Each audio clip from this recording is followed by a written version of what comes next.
renforcer notre cadre juridique. Et aujourd'hui, nous avons signé 3 accords. En plus d'un communiqué conjoint, un accord sur l'établissement d'une commission de coopération économique et un accord sur l'exemption des visas pour les passeports officiels. Nous avons convenu au cours de nos discussions de tenir au cours du premier semestre 2023 la première session de la commission mixte maroco-burundaise, qui sera l'occasion pour renforcer notre coopération sectorielle et qui sera l'occasion également pour donner une forte impulsion à nos échanges économiques. Monsieur le ministre a eu l'occasion de rencontrer un certain nombre de ministres sectoriels, le ministre de l'Agriculture, le ministre des Finances. Il aura aussi une rencontre avec l'OFPPT et avec l'OCP pour impliquer le maximum d'acteurs dans cette relation bilatérale au bénéfice des 2 peuples frères. Nous travaillons conformément aux instructions de Sa Majesté le Roi Mohamed VI et de Son Excellence le Président pour que notre coopération soit basée sur le partage de l'expérience et sur une coopération sud-sud orientée vers l'action. Et c'est dans ce cadre-là que la dimension formation est une dimension importante. Et nous avons déjà augmenté le nombre de bourses de 40 à 140. Et aujourd'hui, on est prêt à aller encore plus loin dans le cadre d'une planification qui s'adapte aux besoins en formation de ce pays frère. Et d'orienter cette formation plutôt vers la formation professionnelle, et nous allons travailler sur ça.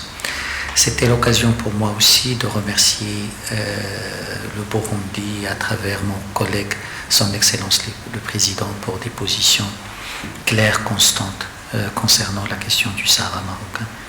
Et aussi, nous avons convenu qu'en marge de la réunion de la Commission économique, qu'on organisera un forum d'affaires maroco-burundi pour impliquer davantage le secteur privé dans cette coopération. Donc la réunion a été... Étrangère du Royaume du Maroc pour son invitation, son aimable invitation à venir visiter ce beau pays que j'ai eu la chance de visiter plusieurs fois. Quand je suis ici, je me sens chez moi, je me sens à la maison.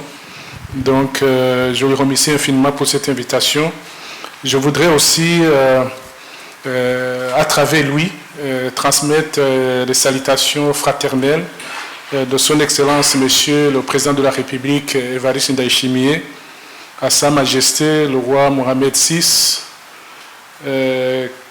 mais aussi à la famille royale. Que Dieu la glorifie et la protège, mais aussi au peuple marocain, peuple frère. Vous savez que les relations entre nos 2 pays sont des relations qui se font entre les gouvernements, mais aussi des relations de peuple à peuple. Les relations de peuple à peuple sont extrêmement importantes parce que les gouvernements passent, mais les peuples restent. Donc nous y attachons une grande importance. L'objectif de ma visite était de revisiter la mise en œuvre de la feuille de route que nous avons tracée avec mon collègue il y a environ 1 année et demie, ici même à Rabat. Cette feuille de route dans plusieurs domaines d'intérêt commun a été réalisée graduellement. Et puis maintenant, c'était une façon de voir là où nous sommes, d'identifier aussi les perspectives d'avenir par rapport à la mise en œuvre de cette feuille de route.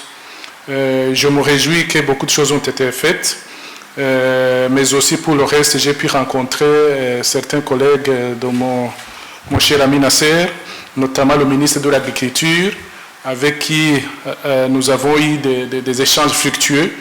Le président de la République a baptisé cette année une année agricole au Burundi. Nous attachons une grande importance à l'agriculture parce que, comme vous le savez, un peuple qui a faim est difficile à gérer. Jusqu'à maintenant, le Burundi parvient à nourrir sa population. Nous sommes 12 millions. Nous parvenons à nourrir les Burundais sans importer les produits de base. Donc c'est vraiment une bonne performance. Mais l'objectif, bien évidemment, n'est pas de nourrir les Burundais seulement, mais c'est de produire pour commercialiser dans la région et à l'étranger. C'est pour cela que j'ai sollicité le ministre ayant l'agriculture dans ses attributions, le ministre marocain, pour qu'il puisse nous partager l'expérience dans le domaine agricole, mais aussi les technologies agricoles qui pourront nous permettre, par exemple, de produire plus en peu de temps et dans de petits espaces. J'ai aussi rencontré la ministre des Finances dans ses attributions pour parler de la coopération dans le domaine des finances publiques. J'ai rencontré également le directeur général en charge des investissements pour lui dire d'encourager davantage les compagnies marocaines à venir investir au Burundi, un pays qui est vierge en termes d'investissement étranger, mais un pays qui a mille et une opportunités.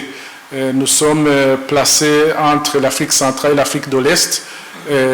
Si vous investissez au Burundi, vous avez en même temps le marché de l'Est de la RDC et le marché de l'Ouest de la Tanzanie. Donc ce sont des opportunités à ne pas rater. S'il faut investir au Burundi, c'est maintenant. Attendre 5 à 10 ans peut-être pourrait être en retard.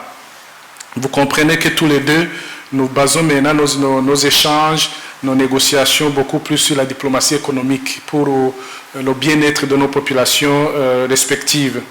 Nous venons de signer 3 accords extrêmement importants, 2 accords plus un communiqué conjoint, un accord sur la mise en place d'une commission mixte de coopération qui sera chargée du suivi et évaluation de ce que nous faisons dans le domaine de la coopération économique entre nos 2 pays, mais aussi un accord sur l'exemption des visas entre les Burundais et les Marocains.